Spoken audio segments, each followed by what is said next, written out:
This is week 4 Oh, week of 4. the 20th Century Women in Landscape Design, and welcome everybody. We've received some really positive and encouraging comments from our viewers about these presentations. So thank you very much. Your comments are what sustain us. So when we planned these talks, I thought I'd only arranged 5. This is why we've got an outline talk at the end of April. But I love the fact that the connection between these early female pioneers, both in their work as landscape designers and in their involvement with the Young Institute, is being revealed week by week. So we started with Sally Ingram's portrayal of Susan Jellicoe about her life and her creation of photographs of historic landscapes and contemporary projects. And this is surely one of the most comprehensive collections of the Landscape Institute's archive at the Merle. I relished how Sally used Susan's photos to show links through Susan's work to include nearly all the other women in this series. In the second talk, Hal Moggridge presented the life and work of Brenda Colvin through a selection of her drawings and photographs and her written word. Brenda remained involved with the Landscape Institute on Council for decades. From Hal's presentation, I don't believe that this was a power thing, but I must check this with Hal, but rather it was from a deep sense of loyalty and service to nurture and nourish this young and small organisation.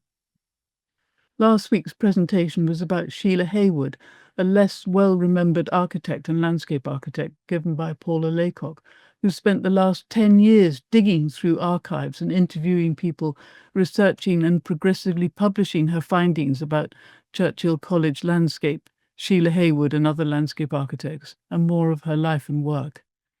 The impressive and lovely thing about Paula is how an outsider to landscape architecture, she got hooked into the subject of Sheila Haywood when she first found one of Sheila's drawings in the archives at her workplace at Churchill College. Paula demonstrates that once you start digging, it's hard to stop. And it was an unanticipated but truly welcome response to a question about which of the many archives she'd visited, ranging from universities to on-site quarry offices, which was the best. And without hesitation or bribery, she said the landscape collection at Merle. This is a great accolade to both the Merle and the Landscape Institute, and for landscape architects to continue to contribute work to the archive to keep growing the collection with future generations in mind. I'm delighted to introduce our 4th speaker, Joy Burgess, who will be talking about Mary Mitchell. Joy is a lecturer in landscape studies at the University of Liverpool, where she's currently carrying out her PhD in collaboration with Historic England. Her PhD looks to tell the histories of female landscape architects in post-war Britain. Joy also works on the editorial team for the Women's History Network journal and has recently been a research assistant alongside Professor Lutza Seppeli-Noor on the AHRC projects, IFLA 75, Uncovering Hidden Histories in Landscape Architecture, and Women of the Welfare Landscape. So, my great pleasure. Over to you, Joy. Thank you very much. Can I just check you can hear me, Annabelle? Yes. Is that? Yeah, great. Thank you, everyone. Good evening, and thanks for that introduction. And thanks to the Garden Trust for having me. It's lovely to be here and to be able to talk to you a little bit about Mary Mitchell tonight.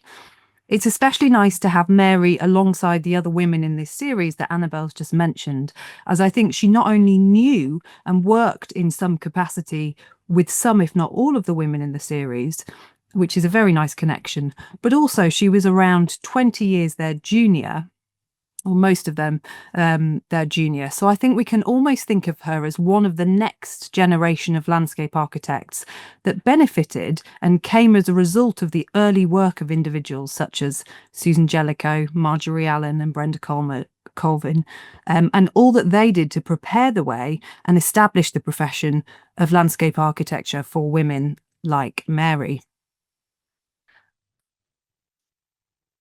There we go. So I'm going to talk about Mary under 3 main headings or sections this evening. Firstly, I'm going to give a brief overview of Mitchell and how she became a landscape architect. Then I'll talk about Mitchell and particularly her landscapes of play, Mostly that is by addressing her time at Birmingham and also Blackburn councils. And then I'll touch more briefly on Mitchell and her work beyond play landscapes. So that will be the kind of the structure of the talk this evening. But when embarking on research into women, it's no surprise to discover that our histories are gendered. Anne Oakley talks brilliantly about the act of cultural forgetting and how countless women are, as she describes it, missing persons in history. There are many complex reasons for why this is, but my research into Mitchell bears this out, in that despite her evident success, many, if not most of her landscapes are gone or are going. We have no formal archive of her life or work, and relatively few connections to her to help in recovering her story to landscape architecture's history. And so I've found that building a picture of Mitchell, of her life and work, has been very rewarding, but also at times a frustrating process where there is often just a lack of information. But in fact, by bringing together many often very small threads and strands, I've found gradually a story of her life has begun to emerge. And of course, as with any history, particularly women's history, these threads represent a very incomplete part of who she was and the work she did. And actually, when carrying out research such as this, community knowledge plays an important role in helping uncover material and information that may not have been accessed by the researcher. So I hope today, through giving this talk, I might be able to enlist your help. If you're someone who has a connection to Mitchell, or maybe you know someone who does, I'd welcome any insights that would help me to learn more about her. And whilst we do have a few photos of her, which took me quite a few years to find, I think still only no more than 2, mostly the way we learn about Mitchell is actually through her work, which will form the focus this evening. But for now, here she is. This is Mary Mitchell. She was born into a farming family in Wiltshire in 1923 and was the daughter of Albert Edwin Mitchell, a farmer, and his wife, Nancy. She was educated at Clifton High School for Girls in Bristol. Here we can just about make her out at the top right-hand side, standing up there. Like many of her generation, during the war, she joined the Women's Land Army and worked in the private gardens of high-ranking army officers. In 1944, she briefly went to work at the Royal Horticultural Society's garden at Wisley, working on seed trials, and it was here that she took her senior General Horticultural exam before transferring to Edinburgh, where she worked at the Royal Botanic Garden and ultimately gained a first-class certificate in horticulture by the East of Scotland College of Agriculture. And so it was that war work brought Mitchell to train in horticulture, and from here she began to consider landscape architecture as a possible profession. No doubt the work of individuals such as Marjory Allen, who would later be a mentor to Mitchell, in her promotion of landscape as an appropriate profession for young women, as seen here under the title Your Daughter's Future, at a time where British culture was shifting towards a more formal inclusion of women in the workplace. Marjory Allen's work to promote landscape architecture will undoubtedly have played a part in paving the way for Mary entering the profession herself. Following the end of the war, she took up a diploma in landscape design at the School of Planning in London, and from there she went on to work in Richard Sudell's office. Until the opportunity to work for Ann Sutton in South Africa came up, where she spent several years in her practice working on private garden design. Ann Sutton was a contemporary of Mitchell and had been at Wisley working on the seed trials the same year that Mary was there, as well as also studying at the School of Planning in London. Anne went on to become a pioneer of landscape architecture in South Africa after training in the UK at Swanley College and then the School of Planning, and working as an assistant in Colvin's office. A book on her life and work has recently been published and can be seen here. These early connections to Sudell and Ann Sutton were important moments for Mitchell in establishing herself within the active social networks of landscape architects at the time. When Mitchell returned to the UK several years later, she took a course in architecture at Manchester University, and from there, having passed her intermediate exam for the Landscape Institute, went to work for Stevenage New Town Development Corporation, which marked another important professional step. Stevenage was the first new town to be designated in Britain, and working within the Development Corporation at this time exposed Mitchell to progressive ideas around design and planning, as well as valuable experience working on a multidisciplinary team. Many of the design principles enshrined in Stevenage, from urban design as distinct neighbourhood units, people-centred pedestrian town centres, which for its time was radical, and also new ways of thinking about landscapes within urban contexts, including systems of parks and green corridors, the use of art in public spaces, and the need for active and creative provision within the landscape for children and young people, clearly left a lasting impact on Mary. She worked at the corporation as a landscape assistant for around 3 years, and this was without doubt excellent preparation for what came next for her at Birmingham. The influence of the New Town design philosophy arguably can be seen to have stayed with her throughout her entire career.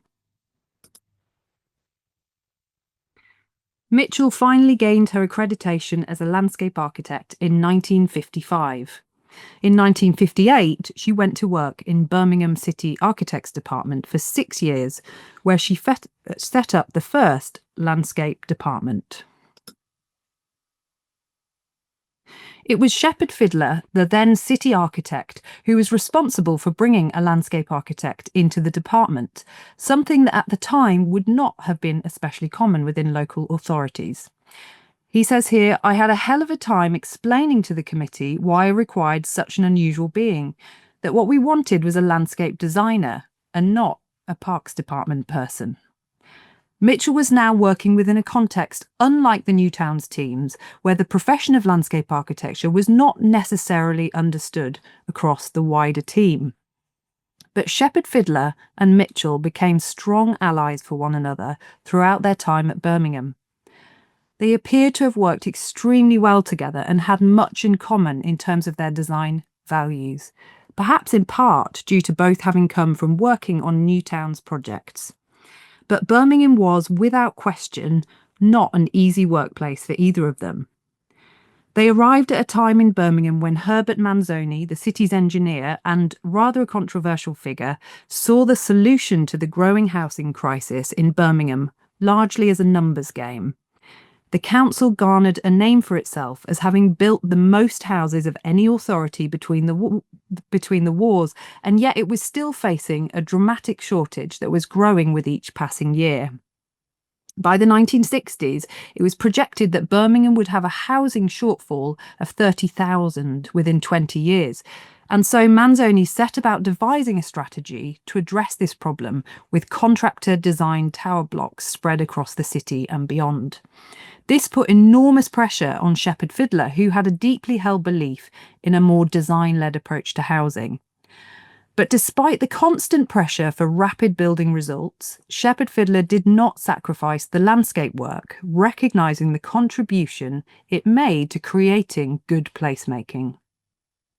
In many instances, he's quoted in committee meetings as advocating for master planning that could maintain existing trees where possible and keep a good balance between landscape and built form. This was, I believe, in part down to the influence of having Mitchell on his team. As soon as Mitchell arrived at the department, she quickly set her focus on how she could bring change to Birmingham's landscapes, especially in the context of the rapid housebuilding programme conditions that Sheppard Fidler was working under.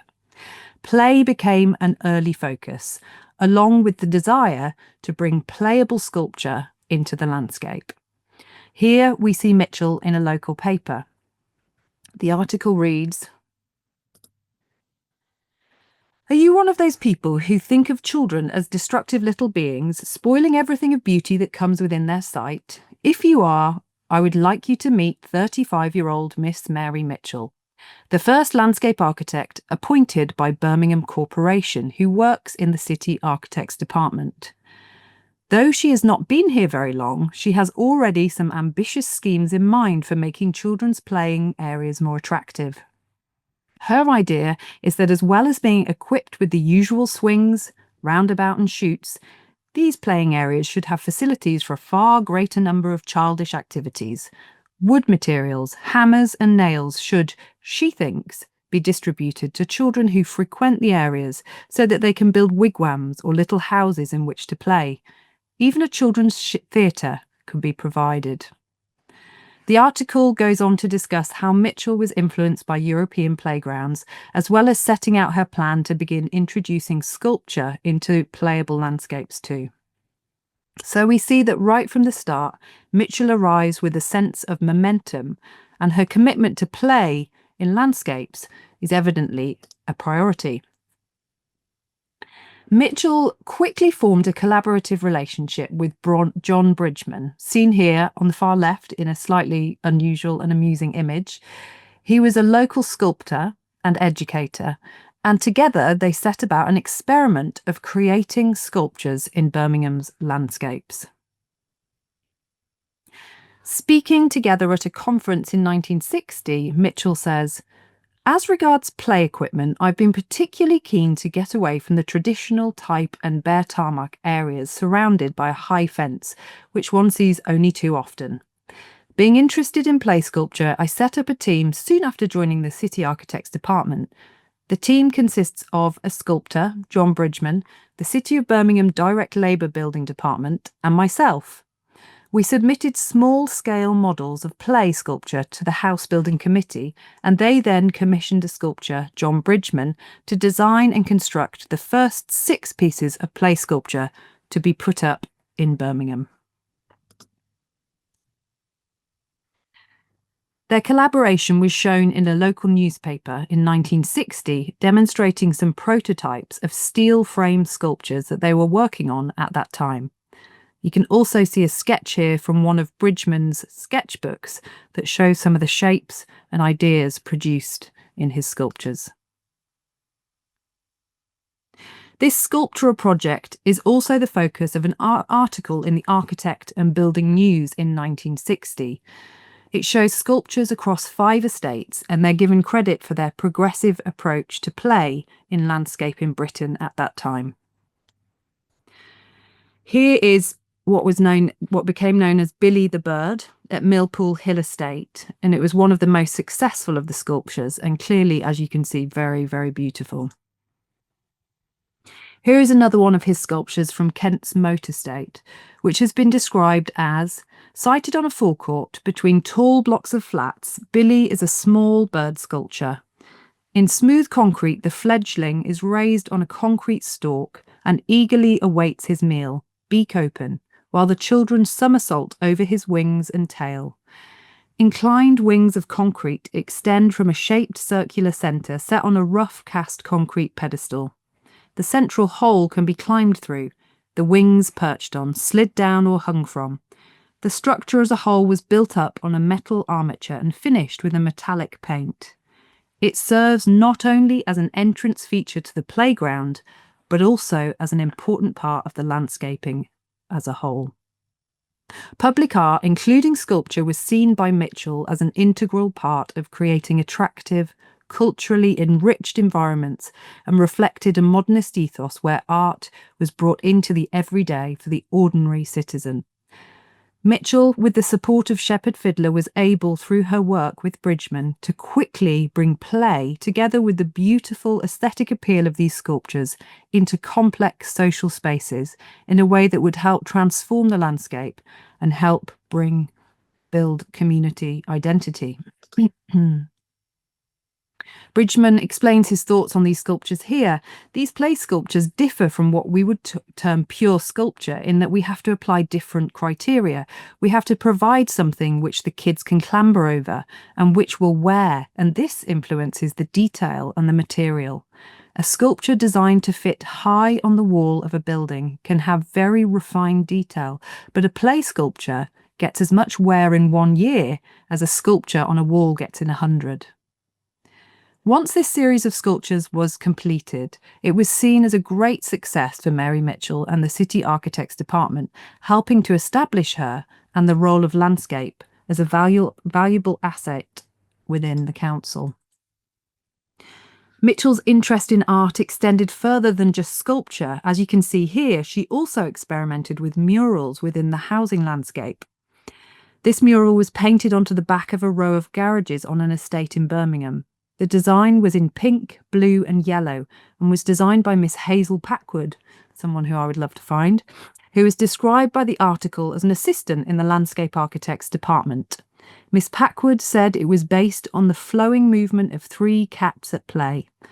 Mitchell comments on the mural, saying children's reactions to it will inform whether these things are rolled out further across Birmingham. This enthusiasm for landscape and art was fully supported by Sheppard Fidler, evidenced again in a committee meeting note where he sought permission to engage D&H Seeger architectural sculptures and mural artist to provide a, quote, bright and cheerful scene in the form of a decorative mural at Ladywood. He explained the contribution that the requested £100 would provide. I feel such a painting would be a colourful and humanising element in the landscape. I want to turn now to a few of Mitchell's schemes to address her landscape architecture more directly. As I've already mentioned, Sheppard Fidler and Mitchell were a united team under difficult circumstances within the council. The pressure to build new housing fast meant that in the 5 or so years Mitchell worked at the department, they were extremely productive years, with a great deal of large-scale landscapes being designed and built. So we turn now to a project that she would have worked on in the early years of arriving at Birmingham, which was Chamberlain Gardens. Chamberlain Gardens is located in the Ladywood area, which lies, you can see with the red dot, to the west, just bordering on the city centre itself. Before the war, the area was made up of a series of Victorian terraces with large private gardens, and during the war, many of the houses were destroyed, making it an obvious site for redevelopment. As Ladywood was identified as an area for large-scale slum clearance, Chamberlain Gardens was quickly designated as a redevelopment area for new housing. The programme was devised in 2 phases, and it was built between 1961 and 1966. This map, showing its Victorian streets, shows the Victorian streets and houses before its development, with Chamberlain Gardens sort of to the top left inside the red line. And this map is from the 1970s, much later, showing how it transformed the urban fabric after the development. Here we can see Sheppard Fidler's scheme, which was one of mixed development. There were 9-storey flats that he offset with mid-rise and smaller buildings. The lower density buildings were intended for the elderly and also larger families, with smaller families and single occupants living in the mid-rise and high-rise buildings. Importantly, from a landscape perspective, Sheppard Fidler insisted on retaining as much of the existing landscape as possible and using that landscape within his mixed development design. The Victorian gardens that predated the development left a legacy of many mature trees that were preserved where possible. This formed an important quality and character to the estate from its inception. Sheppard Fidler is quoted as saying around this time, "The enormous advantage to be gained to pleasant living by the positive contribution of the art of the landscape is insufficiently recognised, and a greater recognition and a greater collaboration is required between the departments responsible." This was successfully encouraged and enabled through his leadership and collaboration with Mitchell at Chamberlain Gardens. Here we see an aerial view of Chamberlain Gardens following Phase 1 in 1961. The landscape itself was able to create a sense of history and place for the first residents, in part because of the retention of the existing trees on the redeveloped site, but also because of the design of Mitchell's landscape. And here we have Mitchell's own landscape master plan for the site, which gives a good sense of the park-like setting that she created for the housing. You can see the influence of Capability Brown and naturalism within sweeping contours and pathways, alongside more contemporary and playful aesthetics that she designs amongst it. Another point of note here is that although there is key circulation for vehicles through areas of the site, pedestrians and cyclists were clearly given priority, which again references New Town design principles. As we've seen on the master plan, her design was soft, fluid and naturalistic, and this typified her approach more broadly. She was known by those who worked for her to pay particular attention to the laying out of contours and always wanted them to be drawn in close detail, as she understood the importance of ground modelling in creating landscapes that people wanted to engage with and spend time in. As we can see here, she created designated spaces for different ages to play and often allowed the more clearly designed spaces to dissolve into something that felt so natural it gave the impression it hadn't been designed at all. Here we see her use of mounds as playable objects amongst both mature and newly planted trees. She also creates different kinds of seating. We see some benches set amongst cobbles, and also curved seating where children are congregating right at the front of this image, clearly with parents and carers in mind. Mitchell's designs were large, dramatic, and ambitious in scale. She made bold statements in the landscape and created curiosity at every level.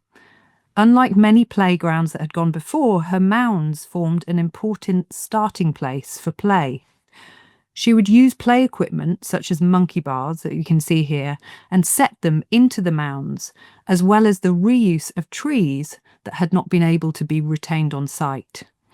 They would become bridges between different mounds, or they'd be laid flat for climbing on.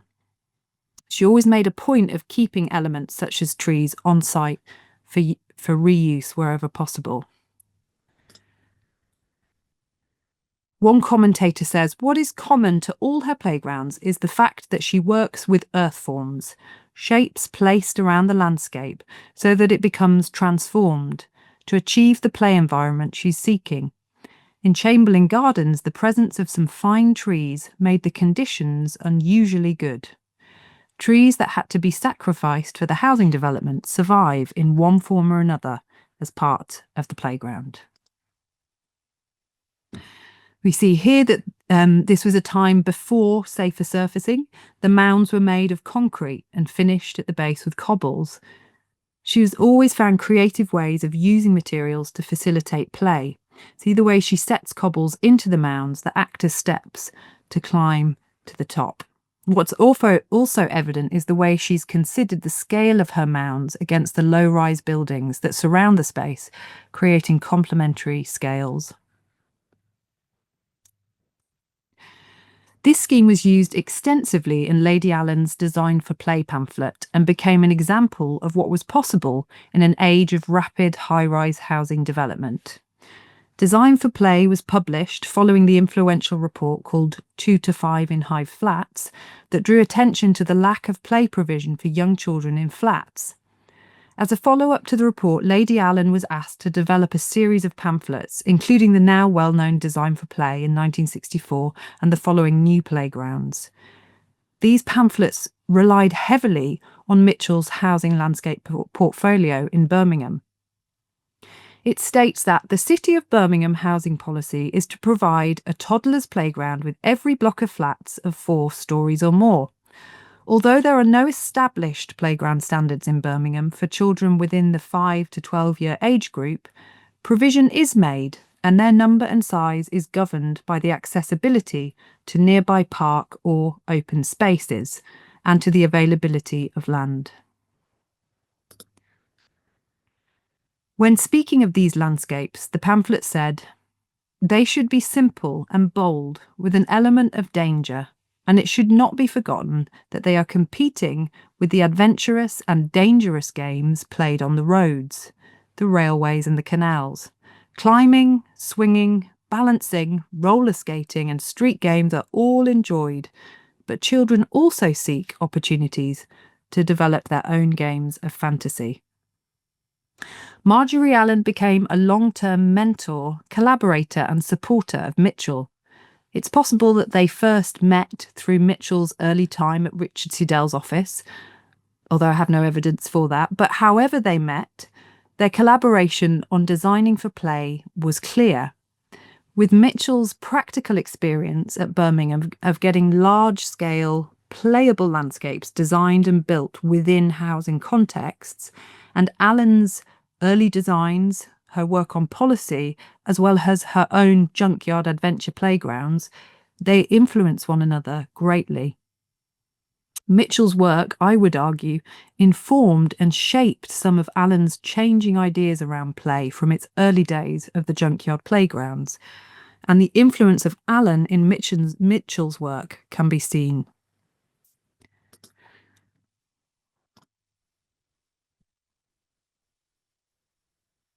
The values found in this now famous quote in the Planning for Play brochure, "It's better a boy should break his neck than you should break his spirit," is evident in Mitchell's approach to play.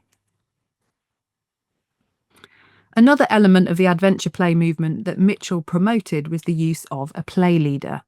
In 1963, Birmingham set up a play leadership scheme in a number of parks. Although Chamberlain Gardens did not have such a play leader, you can see here in the Birmingham Post in 1963, the idea of the caretaker is almost playing that role. The caption reads, "Children in play area at Chamberlain Gardens." In the new flats, we see a new social phenomenon appearing, the caretaker. He tactfully suppresses noise. He sends the children to bed at about 8:30. Earlier, he may play with them and teach them games, for some, replacing the abdicated dad. Much of this language connects to the post-war adventure play movement and its ideas and values. Another example of Mitchell's designs in Birmingham includes Hawksley Farm, Moat Estate, which was an earlier project to Chamberlain and was a good example of a Sheppard Fidler, Mitchell and John Bridgeman collaboration. The site comprised of 3 8-storey flats in Northfield that were built on a site that had previously been scheduled as an ancient monument. The excavations that took place found that previous buildings of significance had actually been demolished in the 17th century, but that a 14th century moat remained and would be preserved. This formed the focus for the landscaping around the 3 blocks of flats, along with 12 bungalows and a series of garages. The water can just be seen in the front of the photo here. Mitchell's landscape master plan can be seen here, and her treatment of the moat, at times retaining water, at times draining and covering with turf, while still being able to read the history of the landscape, handles the historic site with great sensitivity. According to Mitchell, the brief for the scheme was somewhat complex, but a close reading of the master plan shows a skillful design that addresses many different landscape needs, from creating courtyards of different sizes through to a range of different play spaces. When considering the site, Mitchell explains, "The area of ground situated between Hawksley Moat and Turves Green seemed to be the most appropriate site for a play area. The children have direct access from the flats without having to cross any service roads. The design had to provide for 150 children within the 5 to 14-year age groups." Mitchell continues, "The area had to be designed so as to attract children and keep them from wandering off onto the surrounding main roads. They had also to feel that the area belonged to them, that it was somewhere they could play and enjoy themselves free from adult constraint and supervision. Equipment for active and imaginative play had to be provided, particularly for the younger children, while at the same time this equipment had to be positioned to allow sufficient space for ball games to be played by older children." This is a very low-res image, but it's the best that I had. Taking the theme of water, Mitchell brought to site an old canal barge, 72 foot long with a 7-foot beam, from the Birmingham Worcester Canal, about 8 miles from Hawksley Moat. The barge had been used for carrying coal, but was in a reasonably sound condition. She arranged for its transportation to site to act as a play object within the landscape. Here is a very low-res picture of a boat that Mitchell put into a landscape, although I suspect it's not the one referred to at Hawksley Moat. Mitchell's commitment to design is evident in her desire to create unique, site-specific landscapes. Her work was a long way from simply placing play equipment into an open field. Mitchell worked with John Bridgeman to include play structures on the site there, as seen here, a large playable structure set in concrete with the modernist style. And again here, a beautiful photo of one that is placed within sand and is clearly being enjoyed by the children. The landscape for this project won a Civic Trust Design Award in 1961, and you can just about make out there that the award was attributed to Sheppard Fidler, but sadly has no recognition of Mitchell, whose landscape design it actually was. Other projects that she built in her time at Birmingham City Architects Department include Kingshurst Estate, which is seen here looking very beautiful in its simplicity of form. Pool Farm, again you can see her now trademark mounds and trees, and many more. By this stage in her career, Mitchell's work and profile was gaining recognition at the Institute and beyond, and she was being featured in the Institute's journal. You can see here in Susan Jellicoe's archive, she obviously made the time to come and visit Birmingham to document Mitchell's work herself.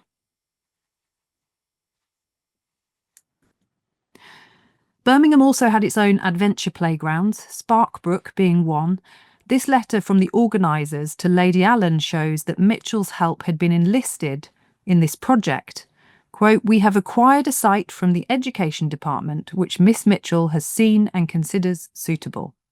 How much more Mitchell was involved in the project is unknown. There has been a substantial amount of oral history done into this project, which has been great to see. So, reflecting on Mitchell's time at Birmingham City Architects Department, this was a time where she developed her design skills, particularly within housing contexts. She established her own name as an important professional within landscape architecture and garnered recognition both nationally and internationally. She clearly brought a great energy and ability to bring change alongside a commitment to creativity and art within landscapes. She was design-led, and as such, she made a good partnership with Sheppard Fidler. In November 1961, Sheppard Fidler and Mitchell gave a joint talk to the National Playing Fields Association on the need for playgrounds in tower blocks. In their talk, they argued that no housing project, municipal or private, should be approved unless a children's play area were readily accessible. Sheppard Fidler is quoted as saying that in an age of master planning, the provision of play spaces was an obvious Cinderella. They go on to argue that they should be both stimulating and aesthetically satisfying. They conceive of blocks of flats as virtual streets of dwellings without gardens and claim it was simple justice to use surrounding land for play. They show Birmingham as being exemplar in that every block of flats of 5 or more stories has its playground.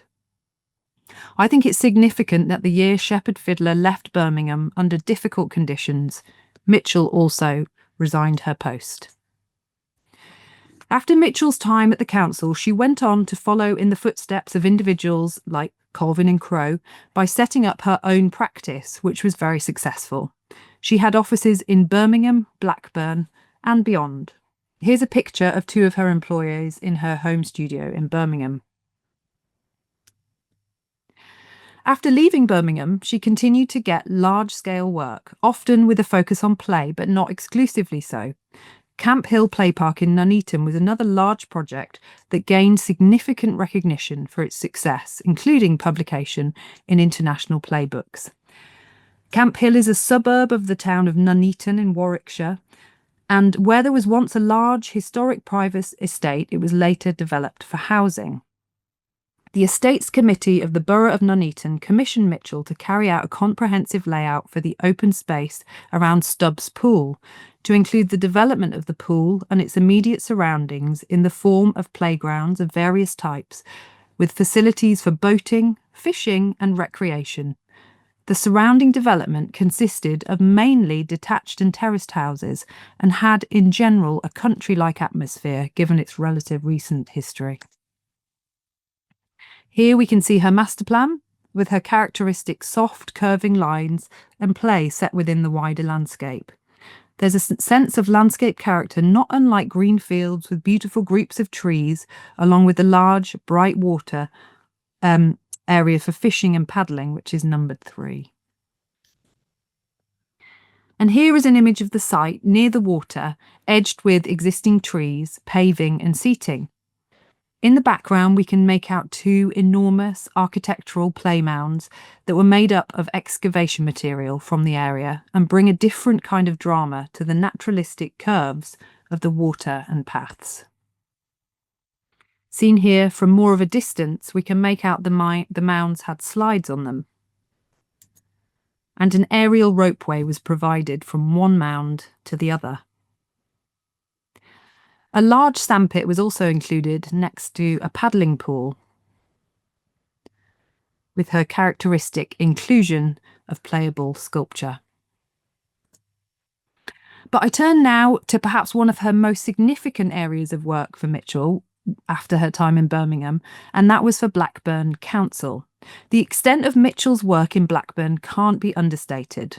One person who I spoke to who'd worked for her said Blackburn should be renamed Mitchelltown. Her legacy of landscapes was far-reaching.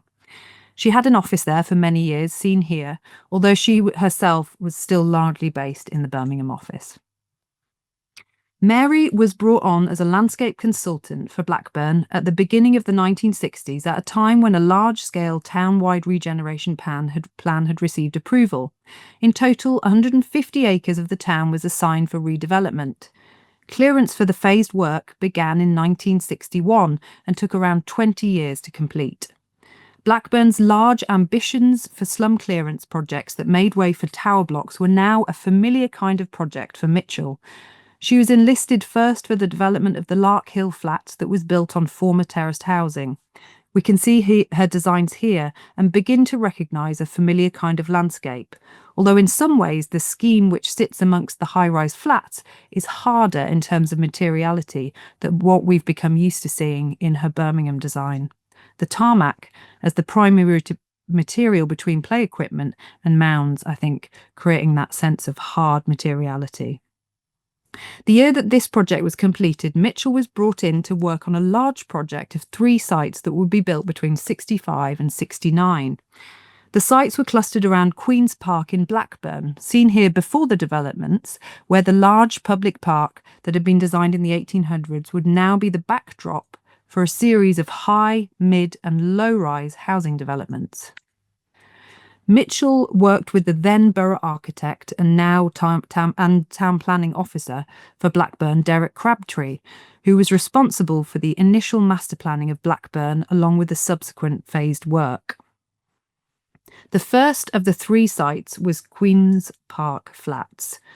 It consisted of 3 high-density towers, each with small footprints standing at 14 stories high. The high-rise towers were directly opposite Queen's Park.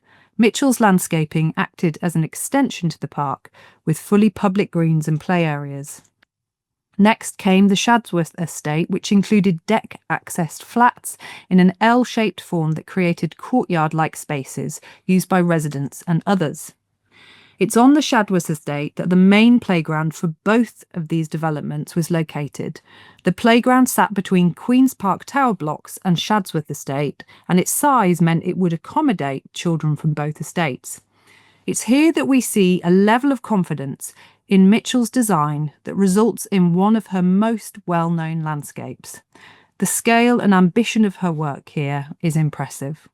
This is her famous 32-metre slide that she built from the reclaimed cobbles that were being removed and discarded from the historic centre of Blackburn, along with her stone-banked stream.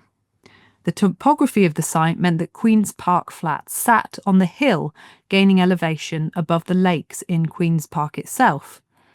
Bearing the steep contours in mind, Mitchell designed winding paths to smooth the gradient to a more gentle slope and used a large area unsuitable for building as a play space between Queen's Park high-rise blocks and the Shadsworth estate. She worked with great skill at using the contours of the land to her advantage, with the result being a totally unique housing landscape. Sadly, none of this survives, but the images show the life and vitality that these landscapes created. One ex-colleague spoke of Mitchell's approach to design as such. She was a formidable character and loved to design. As employees, we wore smocks because her sketches were always in thick black charcoal, which left its mark everywhere. Our job was to interpret her lines. She saw us as the tools of her trade. She had little tolerance for errors and had a strong sense of discipline. She was both influenced by Capability Brown's rolling landscapes and the simplicity of modernism in Britain at the time. I think there was a sense she was a woman entering into something of a man's world, and so she wanted to work that bit harder and pay close attention to every detail. She was a force on site, directing contractors to move earth until she was content with the contours. This sense of confidence, I think, can be seen here in these projects. Finally, the third phase of the development was the Delph Lane project. The master plan can be seen here. At Delph Lane Estate, the focus was on low-density housing, which meant each house had its own private back garden and semi-private front gardens. The estate was connected through a network of green walkways with small-scale play spaces that were found across the site. This was a project that won the AJ's Gold Design in Housing Award soon after it's built. The achievement was widely celebrated in local newspapers. And as a recognition of the scale and success of Mitchell's work, we see here in 1969 publication, her playground work forms a focus. The projects showcased, quite a number of which I haven't had time to show you today, continues to use her signature style. You see here the use of sculpture and of play mounds. In 1972, Mitchell was speaking at a conference in Cannon Hill about the need to include landscape design thinking in the initial stages of a project for the spaces to be planned in a way that would help children and communities flourish. She went on to talk, perhaps with some note of superiority and even pleasure, about the way Blackburn Council allows sand and water play in areas, but that Birmingham did not. A sign of her growing authority and status as a designer, as well as the different values she observed in Birmingham and Blackburn. She went on to win a Civic Trust Award for her Burley Street playground in Blackburn, featured in the Housing Report. The success of her collaboration with the city architect, Crabtree, was extended further when together they published a landscape master plan for the entirety of Blackburn. Their aim was to unify the town landscape through designation strategies and a programme for delivery. Their vision was to build on their successes to share resources that could extend to underdeveloped sites within the town. The landscape master plan closely relates to their early ethos of Shadsworth, Queen's Park and Delph Lane. The master plan document included policies around woodland preservation and tree planting, identifying areas for tree planting, as well as the need for what they would call woodland spaces or corridors. They also discussed the landscape treatment around existing and new industrial developments, derelict land development, as well as guidance for open space hierarchies, green linkages for pedestrian-friendly and unified cityscapes.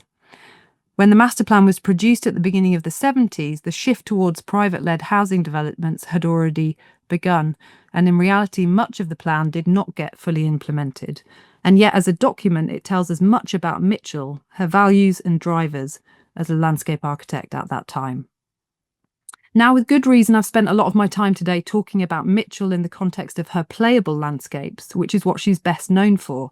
And yet I want to spend my final section pointing really briefly to other projects that show that she was much more than this. Her portfolio was diverse. It included strategic urban regeneration schemes through to private residential estates, and we'd be remiss to keep her in a box simply as being a pioneer in play. As time is getting short, I'll run through these projects very briefly, but I hope it will give a sense and a taste of her breadth of skill.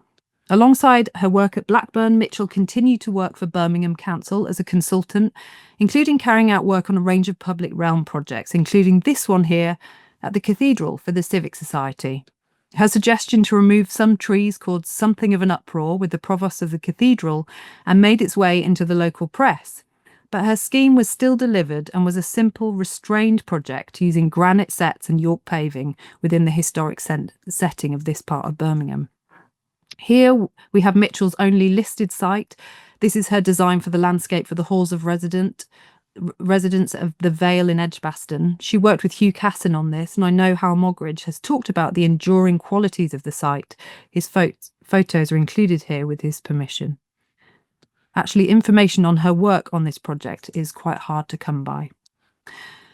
Next, we have an example of an extremely sensitive scheme that she worked on for Bretby Crematorium. She described the design as comprising 3 inner courtyards that related closely to a large and small chapel, and each courtyard was designed to give interest and exploit the existing conditions, light and shade. The central courtyard comprises a simple design set in blue pavias with Pachysandra terminalis as ground cover and Betula pendula. The trees, she says, are positioned to break the direct vision between the 2 waiting rooms in either end. The waiting room serving the main chapel contains a bed for indoor plants running the length of the room. The open space and woodland were designed as a whole, integrating the building, roads, car parks, paths and sitting areas. These were all created within the landscape by the remodelling of the entire site.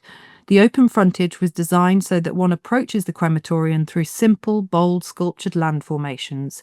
Her use of land meant that on entering the site, the crematorium gradually became visible. This is an important example and a counterpoint to her play landscapes, in that it is a beautiful, complex landscape that deals at the scale of woodland, down to courtyard and even planting within the architecture itself, with a style entirely suited to its context. A few more. Here we have a large modernist housing project where she worked with Gordon Logie in Cambridge.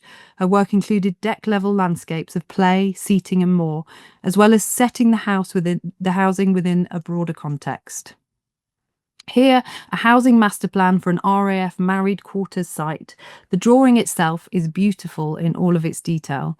She creates different internal landscape courtyards, as well as using the form of the streetscape to connect each individual cluster of housing into a greater unified whole.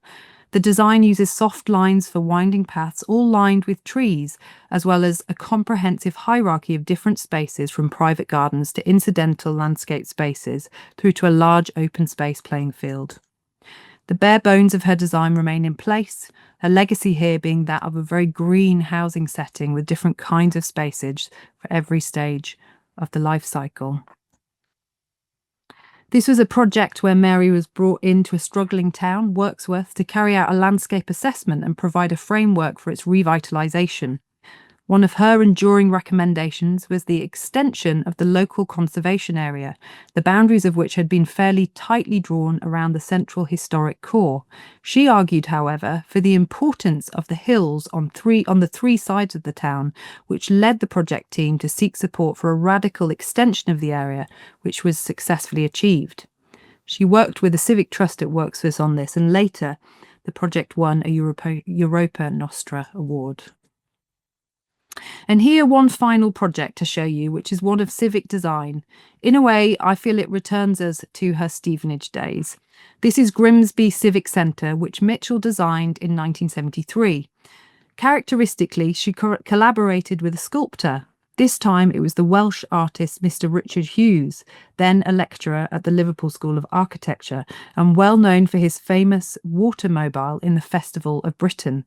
Hughes designed a kinetic fountain which consisted of a series of interconnecting rods and buckets that were supposed to symbolise flamingos feeding.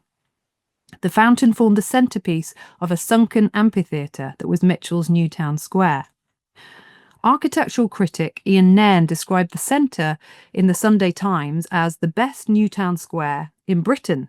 He said, "Mary Mitchell's landscaping looked as though it has been there all the time. It seems inevitable, and the fountain is an invitation to wonder for children of all ages. Sitting in Mary Mitchell's so quiet seats in the amphitheatre, you are enthralled both by the fountain itself and by the antics of people watching it. This is community participation in its easiest form, the opposite of a sterile civic centre. The elevated roads helps tremendously by tying the units together and, more important, by providing an ample foot and cycle underpass to the terraces beyond, so that the square is really used, not just a pretty bauble. Sadly, the water feature was not well received by the local community and was therefore soon replaced, and yet the centre and the square itself endured, and as a project, it's an excellent example of civic design by Mitchell. As well as being a prolific designer, Mitchell was also very involved in the life of the Landscape Institute, sitting on various committees, attending conferences, in fact often speaking at them, and she knew many of the names that are likely to be familiar to you. Just before her death in 1988, she co-published a book with Sylvia Crowe called The Pattern of Landscape. Crowe summarises the aims of the book as being a response to the human search for meaning and the power that landscape has to help make sense of the complexity and mystery of the world. She says the aim of the book is to trace the functions of landscape to the response it evokes within us, providing an alternative to what she termed the current preoccupation with mechanical and scientific skills. Crowe and Mitchell's book looks to understand human kinship with our home, the earth. In many ways, this is a fitting end to a talk on Mitchell, her life and work. She was someone who clearly sought meaning in landscape and believed that the power that it holds should be accessible to all. Mitchell died in 1988, and the deep love and sadness at her death is shared in a tender letter from her friend Crowe to an old collaborator, John Bridgeman.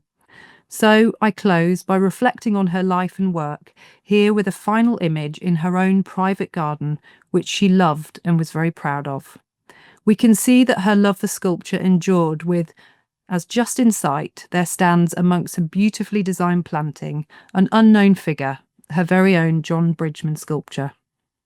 So as I close, I hope that with these glimpses of Mitchell's life and work, you are persuaded, as I am, that Mitchell is an important figure in 20th century British landscape architectural history and one who should be remembered and celebrated for all that she achieved. Thank you very much. Thank you so much, Joy. That was absolutely fantastic. So we've got some questions that are coming in, but I just thought I'd start with one. Just you described the fact that actually many of these projects haven't survived, and noticing the sort of dates when she was most prolific. It seems that sort of, it may be in many respects represents political changes that were happening in Britain. And I was just wondering if you could elaborate on some of that. Was this, an extension of a kind of post-war welfare state attitude towards landscapes? And did that get actually challenged by, the Conservative Party under Margaret Thatcher, which seems to have a kind of parallel? Yeah, I think that I think that's exactly right. I think that was, she lived and worked throughout that transition that you just described. And so in a way, she benefited from those early post-war years, and, her experience in the new towns obviously had an enormous impact on her. And I think that we see the values that she had as a designer kind of came from those early, those very welfare state values and those ideas around how we build housing and how our cities look and how they are. Obviously, there was she was working on some very high-rise developments, and that very quickly fell out of favour. And I think that we see she sort of begins to work on sort of lower density and different kinds of housing and projects as the years go on. I do think that in some ways she struggled as the 70s and the 80s came. I think that was more of a difficult time for Mitchell in terms of her work. I think the world was becoming more litigious, and I think that was quite difficult for her on certain projects. I think she both benefited and saw some of the struggle that the change from the immediate post-war years through to the kind of Thatcher years brought with it. And is that just in terms of all of the research that you've been doing into these schemes, have you got a sense of when many of them existed up until? Was it did that reflect changes in, you mentioned, I think it was in Blackburn, that when many more private developers came on board, they might have been the kind of schemes that people maybe were looking at in quite a different light. I was just wondering if, just in terms of who was actually, we had the caretakers of the children, which was such a beautiful image. But I was also wondering, like, to what extent do people take pride? Did you get a sense of how they were maintained essentially by the people who are the custodians of those landscapes? Yeah, so I've walked around a lot of, particularly the Blackburn landscapes, and I'd say, a lot of those, particularly the sort of the lower rise developments still exist, and in spirit, some of Mitchell's landscapes are still there. I think what's interesting is her sort of ground modelling, of course, is the thing that always endures. Often walking around, I've kind of got a document of photographing a lot of her sites. There are sort of areas where clearly bits of equipment have been removed, and you just kind of got a few cobbles left, or a mound with a few cobbles and a slide that's disappeared. So in some of the sites, I'd say they're still there, but they're in very poor condition, and management and maintenance has been a big problem. A lot of the much higher rise, the Queen's Park flats and things like that, they were in the end demolished, and other things were put in their place. But probably a more typical story is that lots of them are still there, but they have been run down, and a lot of what was originally in her design intent has gradually been removed as part of a kind of maintenance program of money saving and things like that. This maybe follows, because I think it's interesting thinking about the management legacy. So, landscape architects not just designing a scheme, but actually also planning ahead for the management of that. And, it's clear that the sensitivity to the construction of many of these things was actually, was very much part of the process. But Helen has a question, which is, why is it that Mary Mitchell is relatively little known, and has she been a difficult subject to research, just in terms of that? Yeah. I mean, I would say, she's probably quite typical of many women in history who maybe weren't we're quite good at telling the story of maybe the few pioneers, and I think Mary followed that generation. We know Colvin and we know Crowe, but I'm sure there are many women and men who have been forgotten, who were prolific and important designers. And I think that's a big it's a question of how we tell our histories, and the kind of the frameworks from which we're often looking for single heroic figures, of which in some ways Mary was one, but also she was someone who worked within a council and had the local council, and she had a team, and people like Mary are much harder to find and to learn about. So a big part of it is the slog of finding, and there are so many silences in the archives. There isn't an archive for Mary, and so a lot of the piecing together of information comes from all kinds of disparate places, and I suspect there are many other people like her for whom that would be true, who've worked in councils, who have kind of a faceless people in a way. It's the interesting thing, isn't it, thinking about how people curate their legacy or not, as the case may be. Yeah. A question from Sarah, who asks whether Mary Mitchell has any living family to enhance research. She does, yeah, she does. And it's taken me a long time to find them, and it's only very relatively recently that I have. And contact with them is quite tentative at the moment, and they provided me with a photo which was absolutely brilliant, and I hope that maybe I will learn more. Mary was lifelong single and child free, and I think that is a big part of that picture of the legacy. And she also her death was, she died under sad circumstances. She died by suicide, and after a long struggle with mental ill health. And I think that is also part of the picture of her legacy, and how and why perhaps there isn't an archive, and why things haven't been remembered.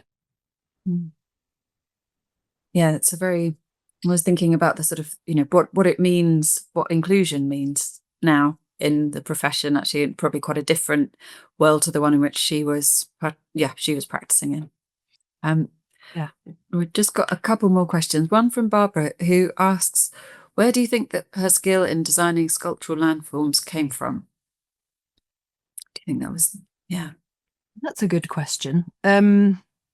What was she influenced by? I mean, there were lots of other play designers who, who were doing it, or at least there were some. You can see it in the kind of London County Council early playscapes as well, and you can see it in. I'm trying to think if Aldo van Eyck and people like that used it. I'm not sure they did actually. But yeah, it's a good question. I don't know where that came from. I think, people like Colvin and Crowe obviously talked a lot about the importance of sculpting the land.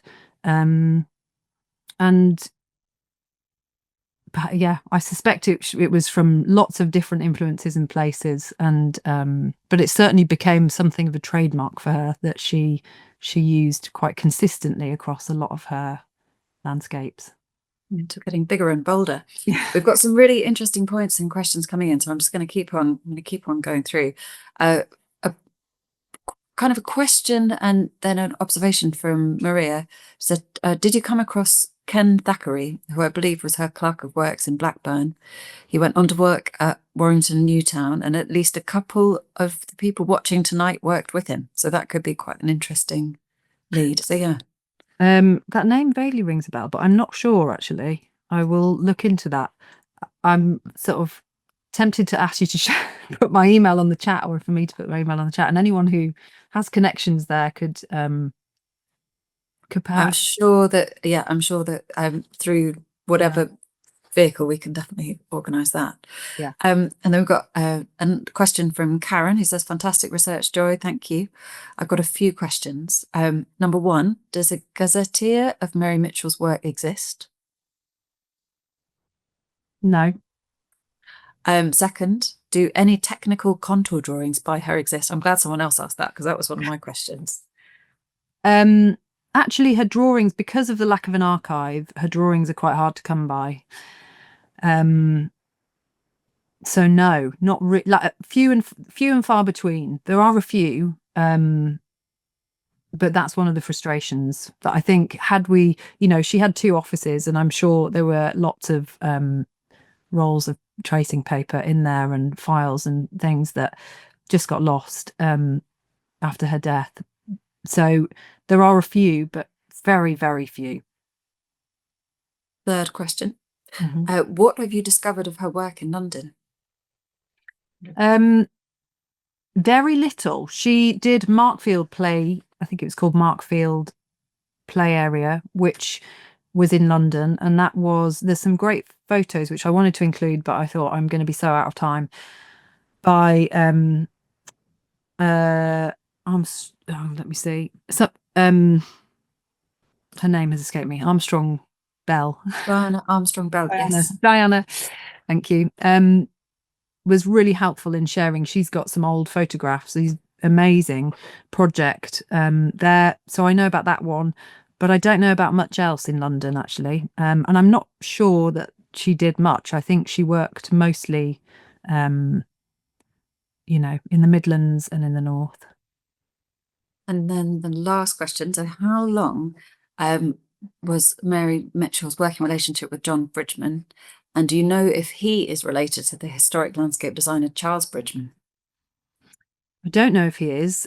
His daughter is very sort of actively involved in his archive, and which is in Leeds, and there are different exhibitions on him, so I'm sure that could be discovered, but off the top of my head I don't know. I know that they worked together for the 5 or so years that she was in Birmingham. I think that they remained good friends throughout her life. Obviously I ended with Bridgeman here, and with a sculpture that was in her garden, and I know he was certainly at her funeral, and a kind of a letter was shared between Crowe and Bridgeman.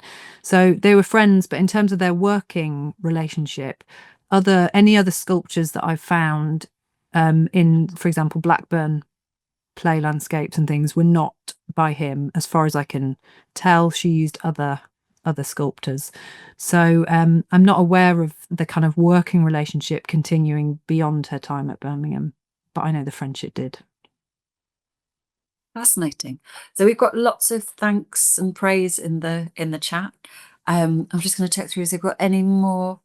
And yeah, lots of people who I think have got some very interesting points of, I think, yeah, connection. And there's been the offer made by Annabelle to sort of help field some of this. So I think that is the call out to everyone on, who's participated tonight. If you have any leads, I'm sure that Joy would love to hear from you. So I'm just going to hand over to Annabelle, who's going to just close the session. But yeah, thank you, Joy. That was a delight. Mhm. Thank you, Camilla. That was brilliant. Joy, that was wonderful. Really exciting. I think really just such rich pickings that you found and shared with us all. I'm really thrilled to bits about that. And also with the audience response, you have to have a look at the chat box. It's full of names and questions and answers and things. I would like to add just one thing, which is it was Jane Brown who brought Mary Mitchell to the Oxford Dictionary National Biographies attention of Mark Curtois, who was there. So so Jane Brown said we must include her, and I think, and that was in early 2000s. So she hasn't been completely forgotten forever. But anyway, thank you so much. Really brilliant, really excellent. Look forward to reading your PhD when it's finished. And thank you so much for sharing so much of that tonight. Fantastic. And I don't know if everybody would like to unmute themselves and clap away, please. Good.